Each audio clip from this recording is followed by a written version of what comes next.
I'm Mayor J. Dockery, your Bakersfield neighborhood reporter.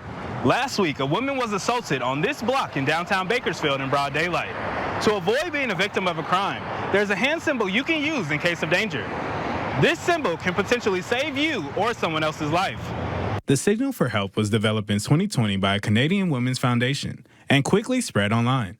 Community members now use it as a discreet gesture to silently ask someone nearby for assistance. I think women always need to be aware of their surroundings. They need to make sure that they identify what's going on around them. They're not on their phones. They're not engaged with conversation to where they can't hear things around them.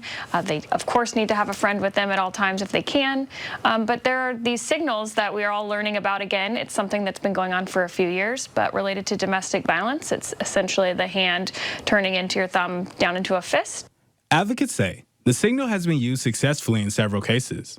For example, authorities reported a recent incident in Alhambra, California, where a woman used the signal and was held. In the Bakersfield case, a woman was sexually assaulted on the 1500 block of 24th Street at around 1 p.m. last Friday. This man, Javier Quintero of Long Beach, was arrested. He was in court on Wednesday and is facing 6 felony counts, including rape, kidnapping, and robbery. Quintero is being held without bail.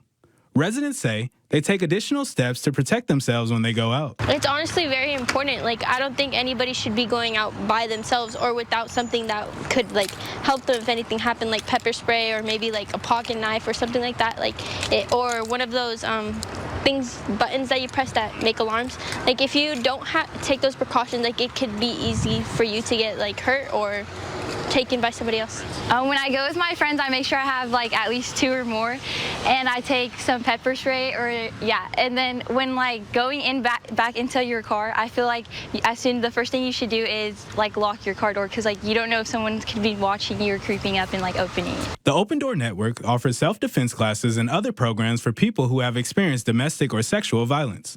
There are also support networks in churches and hospitals and other medical providers if you need someone to talk to. Women sometimes have these experiences and they feel alone, but there are lots of support networks, including at the Open Door Network. We have numerous support groups that support women that have faced domestic violence or sexual assault.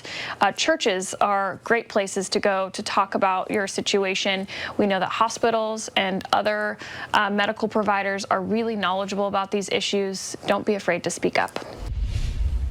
Experts say by spreading awareness about this signal for help, we could potentially create safer communities. Reporting in downtown Bakersfield, I'm Eric J. Dockery, your neighborhood reporter.